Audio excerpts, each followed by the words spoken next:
দেখা হয়েছে এতদিন। আমরা কুমিল্লা নামে বিভাগ চাই। এই জেলার যোগাযোগ ব্যবস্থা আপনারা জানেন অত্যন্ত সুন্দর ব্যবস্থা। এই জেলায় অনেক কোটি মানুষ, কামিনী কুমার দত্ত, নরেন্দ্রনাথ দত্ত সহ ফয়জুল নেতা সহ অনেক কোটি মানুষ এই জেলায় জন্মগ্রহণ করেছেন। আমরা এই কুমিল্লাকে আর অবহেলার চোখে দেখতে চাই না। এই অবহেলাকে মূল্যায়ন করতে হবে। আমরা কুমিল্লা নামে বিভাগ চাই। কুমিল্লায় আছে শিক্ষা বোর্ড, কুমিল্লায় আছে পলিটেকনিক ইনস্টিটিউট, কুমিল্লায় আছে মেডিকেল কলেজ, কুমিল্লা আছে বিশ্ববিদ্যালয়। আমরা কুমিল্লা নামে বিভাগ চাই। কুমিল্লা নামে বিভাগ যদি না দেওয়া হয় আমরা আরো বৃহত্তর আন্দোলন করে তুলব। অত্যন্ত যোগাযোগ সমৃদ্ধ সুন্দর উপজেলা, সুন্দর জেলা কুমিল্লা।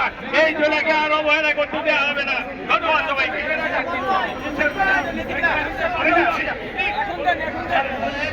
সংগ্রামী ছাত্র বন্ধুগণ, এ পর্যায়ে বক্তব্য রাখবেন ঢাকার সাবেক ছাত্র নেতা, ঢাকা রাজপুর আরাকু সৈনিক, তিতাস উপজেলা জাতীয়বাদী ফোরামের সংগ্রামী সাধারণ সম্পাদক ইয়াহিয়া খান।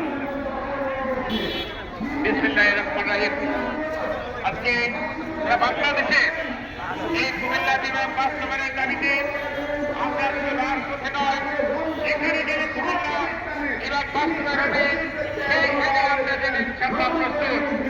1952 সালের স্বাধীনতা করে কুমিল্লার যে ভূমিকা আছে বাংলাদেশের কোন জেলার সেই ভূমিকা আছে কিনা আমার জানা নেই। প্রিয় বন্ধুরা, আজকে সেই জন্য আজকে আমি বলতে চাই, আজকে ঘোষিত করার জন্য আজকে কুমিল্লা বিভাগ বাস্তবায়ন হয়নি। সেই জন্য আমরা যেন কুমিল্লা বিভাগে বাস্তবায়ন করতে পারি, সবাইকে একসাথে হয়ে হাতে হাত মিলে, কাঁধে কাঁধ মিলে কাজ করতে হবে। সবাইকে ধন্যবাদ জানাচ্ছে। বাংলাদেশ জিন্দাবাদ, ঢাকা স্বাধীনতা জাতীয় ফ্রন্ট জিন্দাবাদ।